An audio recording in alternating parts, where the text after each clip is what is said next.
திருவள்ளூர் மாவட்டம் ஆர்கேப்பேட்டை அருகே இருக்கக்கூடிய கொண்டாபுரம் கிராமத்தில் 12ஆம் வகுப்பு வரை இருக்கக்கூடிய அரசு பள்ளி இயங்கிக்கிட்டு இருக்கு. அதே கொண்டாபுரம் கிராமத்தைச் சேர்ந்தவர் சரத்குமார், அவருடைய மகன் மோகித் அந்த கொண்டாபுரம் அரசு பள்ளியில் 7வது படிச்சுட்டு வர்றாரு. நேற்றுலாம் இந்த அரையாண்டு தேர்வு நடந்துகிட்டு இருக்குது. கிட்டத்தட்ட முடியக்கூடிய நிலை இருக்கிறது.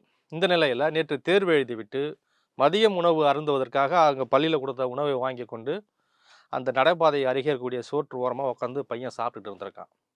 திடீரென்று அந்த செவுறு இடிந்து விழுந்து சம்பவ இடத்திலேயே தலை நசுங்கி போய் அந்த மாணவர் துடிதுடித்து இறந்து பிறக்கக்கூடிய சம்பவம் பெரும் அதிர்வலைகளை ஏற்படுத்தியிருக்கிறது. ஏற்கனவே அந்த சுற்றுச்சுவர் விரிசல் ஏற்பட்டிருக்கிறது. அது ஆபத்து ஏற்படுத்தும் என பலமுறை எச்சரித்தும், ஆனால் பள்ளி தலைமை ஆசிரியர் உட்பட்ட மாவட்ட கல்வித்துறை நிர்வாகம் அது குறித்து எந்தவித நடவடிக்கை எடுக்கவில்லை என்பது பெற்றோர்கள் வைக்கக்கூடிய குற்றச்சாட்டாக இருக்கிறது.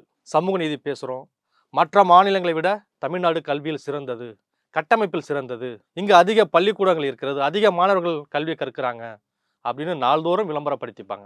ஆனால் இது போன்ற பள்ளியுடைய தரம் என்பது கேள்விக்குறியாகத்தான் இருக்கிறது. இவங்க பெரிய அளவு விளம்பரப்படுத்திக்கிட்டு நாங்கள் கல்வித்துறைக்கு இத்தனாயிரம் கோடி ஒதுக்கியிருக்கோம், செலவு பண்ணுற சொல்லக்கூடிய வேலையில தான் இது போன்ற தரமற்ற கட்டிடங்கள் கட்டப்படுவதனால பல மாணவர்களுடைய உயிரிழப்பு ஏற்படுவது பெரும் சோகத்தை ஏற்படுத்துவது மட்டுமில்ல, மாணவர்களுடைய எதிர்காலத்தையே கேள்விக்குறியாக்கி இருக்கிறது.